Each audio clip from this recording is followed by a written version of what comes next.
On s'est déjà parlé de le rideau déchiré.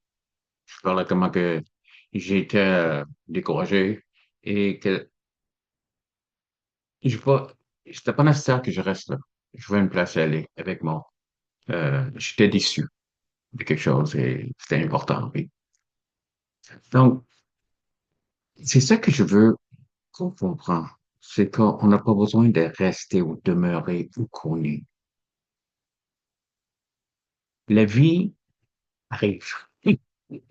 Euh, on fait des plans, puis la vie arrive. Il fait des... Et qu'est-ce que je veux te parler aujourd'hui, c'est que on peut continuer là-dedans. Il y a une place où Dieu peut t'emmener. Je vais parler ici de Matthieu 11, on va commencer par le verset 28. Venez à moi, vous tous qui êtes fatigués et chargés. Je vous donnerai du repos. Prenez mon joug sur vous et recevez mes instructions, car je suis doux et humble. C'est Jésus, le cœur. Et vous trouverez du repos pour vos âmes, car mon joug est doux et mon fardeau léger. La religion a un peu tordu les choses, puis elle essaie de mettre un joug sévère. Même ceux qui étaient dans le temps de Jésus, qui étaient des pharisiens, ils avaient une religion assez sévère. Et quand tu prenais leurs enseignements, c'était appelé un joug. Tu mettais leur joug sur toi. Et Jésus est ici dans leur société, dans cette société religieuse, en train de dire que, tiens, on va faire un échange. Donne-moi cette joug qui t'ont mis sur toi, qui est sévère, et prenez le mien qui est doux.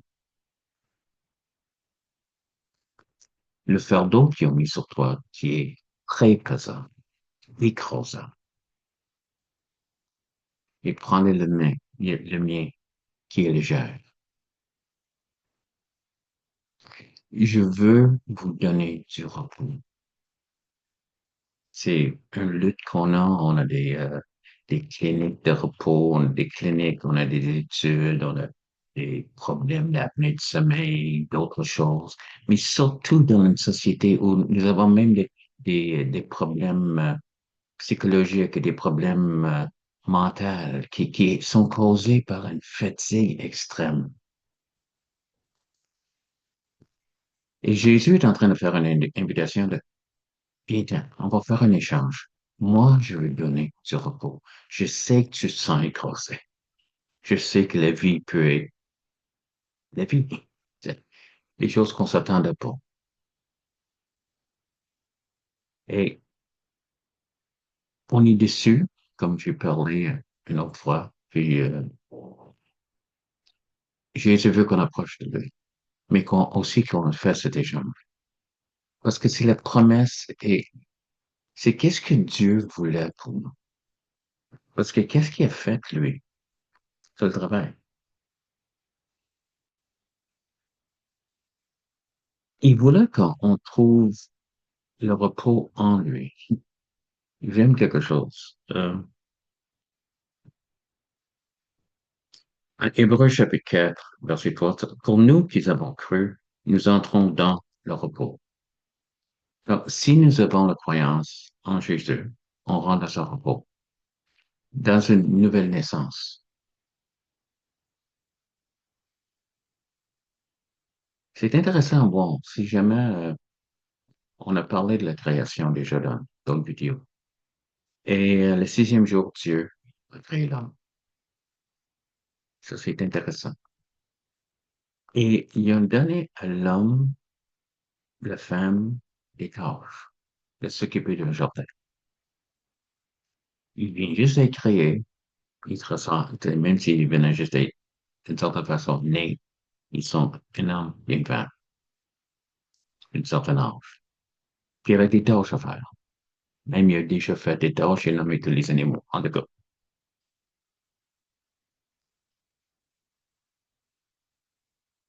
Dieu, euh,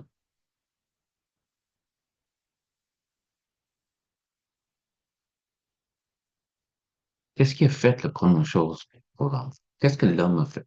Quelle était son première tâche? Se dit, après le sixième jour, car il a parlé quelque part, ainsi du septième jour, et Dieu se repose de toutes ses œuvres le septième jour. Il s'est reposé de toutes ses œuvres le septième jour. Première chose que l'homme a faite, après la création, c'est travail, non, se reposer. Reposer que Dieu a créé quelque chose. Et de là, il est parti. Le huitième, neuvième, et il a commencé à faire les travaux. Mais la première place, c'est de comprendre avec qui il était, qui était Dieu, qui était créé, qui avait plus de travail à faire dans cette partie de sa vie, de s'améliorer, de devenir d'autres choses. Oui, il y avait d'autres choses à apprendre, mais Dieu voulait qu'il sache que tu débutes dans le repos. Le repos, dans qu'est-ce que j'ai fait? Parce que l'homme, c'est pas créé lui-même. Et l'homme ne pourra pas créer lui-même. Et la femme ne peut pas créer lui-même, elle-même.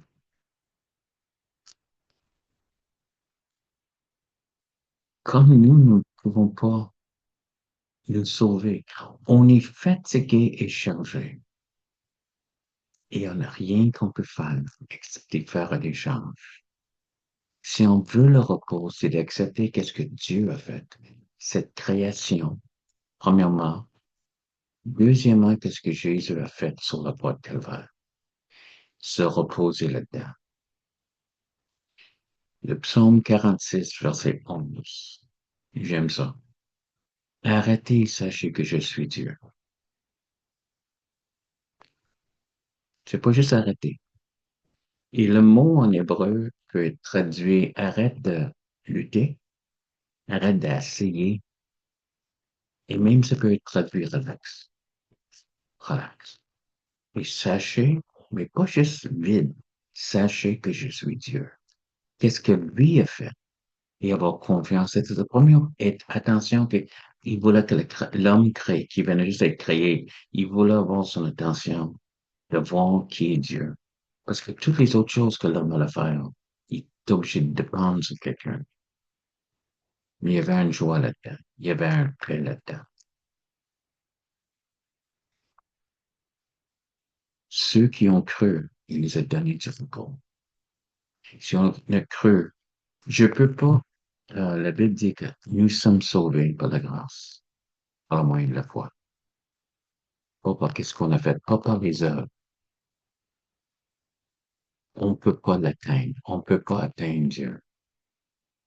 La première chose qu'on a besoin, c'est d'avoir une relation avec Jésus. Jésus est mort sur la croix, afin que toi et moi, on peut avoir une vie éternelle. Enfin, puis on se repose là-dedans. Il a fait le travail. J'ai rien à faire là-dedans. Je peux pas être plus sauvé. Est-ce qu'il y a des choses qui vont changer dans ma vie? Oui. Mais le salut ne change pas. Je rentre dans le repos du Seigneur. Je repose sur l'œuvre. Je me repose, j'arrête, sachant qu'il est Dieu et qu'il ment pas. Dieu veut que tu laisses aller tes fardeaux, les choses qui t'écrasent, les choses qui te font mal, et même ce qui est sévère, et accepter son joug qui est léger. Souvent, qu'est-ce qu'on a comme fardeau, d'autres choses? C'est l'accusation. On ressent pas assez bon. T'es, t'es pas à la hauteur. T'es pas à la hauteur. Je ne suis pas à la hauteur. Je connais personne qui est à la hauteur. Mais celui qui veut qu'on soit à son hauteur, il me lève. Tu peux pas le sauter, mais il va t'emmener là, parce qu'il est mort. La Bible dit que nous sommes une partie de son corps. On devient une partie avec Jésus. Jésus est rentré, il s'est assis, et nous sommes assis avec lui dans les lieux célestes. Puis on peut se reposer là-dedans. Si tu connais pas Jésus, Viens te connaître. Il veut te emmener à lui parce qu'il a déjà payé le prix. La foi de calvaire, c'est le prix. Si tu connais Jésus et tu te sens écrasé, ceux qui ont cru, sachez que tu es entre bonnes mains et celui qui t'a emmené jusqu'ici va t'emmener. C'est le premier, j'ai commencé une bonne aventure, je vais emmener sa fin. Aujourd'hui, c'est ce que tu comprends pas tout. Il est en train de dire, arrêtez, arrête de lutter. Et sachant que je suis Dieu. Une autre psaume dit, lève les yeux vers les montagnes, d'où vient le secours. Le secours te vient. Le secours te vient. Dans cette assurance, dans cette réalité, il y a un repos, il y a un bien. Venez à lui si tu es chargé, écrasé. Et les mots qui sont là, venez à moi pour tout ce qui est chargé. C'est vraiment des mots sévères. C'est des mots des personnes qui sont vraiment, vraiment accablées de misère à marcher. Les mots qui sont originellement, euh, qui est fatigué et chargé. La fatigue est comme jusque dans les os, c'est tellement profond. Et chargé, c'est que la misère à mettre un autre poids. Faire. Et il y a du monde comme ça. Jésus veut venir. Il veut faire un échange. Tu es chrétien, premièrement, par la grâce de Dieu. Si tu acceptes Christ, il veut pas que tu portes. Qu'est-ce que lui a pris? Fais un échange. Laisse ton fardeau et prends le tien, qui est légère. Prends son joug, qui est doux. Laisse celui qui est sévère. C'est pour ça que Jésus est venu. Le même chapitre que j'ai parlé de le rideau déchiré, de passer à travers et s'approcher de le trône de la grâce, le siège de miséricorde. C'est le même chapitre qui dit, ceux qui ont cru ont eu le repos. Ça parle du repos dans tout ce chapitre-là. Un repos qui est éternel, un repos qu'on peut avoir tous les jours, qui parle de la paix, se reposer en Dieu. Et c'est pour toi. Si tu connais pas Jésus, c'est pour toi en l'acceptant. C'est pour ça qu'il est mort, que ton fardeau peut être complètement enlevé, que le joug peut être remplacé par un joug léger. C'est le pardon et la vie éternelle. Et si tu es chrétien, Jésus veut que tu viennes à lui et que tu te reposes. Premièrement, mets le fardeau entre ses mains et prends-le. Quand je me sens écrasé, ça m'arrive comme chrétien. Je sais que je suis pas en train de porter celle qui est de Jésus, mais des choses qui sont de moi. C'est bien meilleur d'accepter qu'est-ce que Jésus a fait. Et prenez son jour. Prenez son fardeau. Nous, il gère.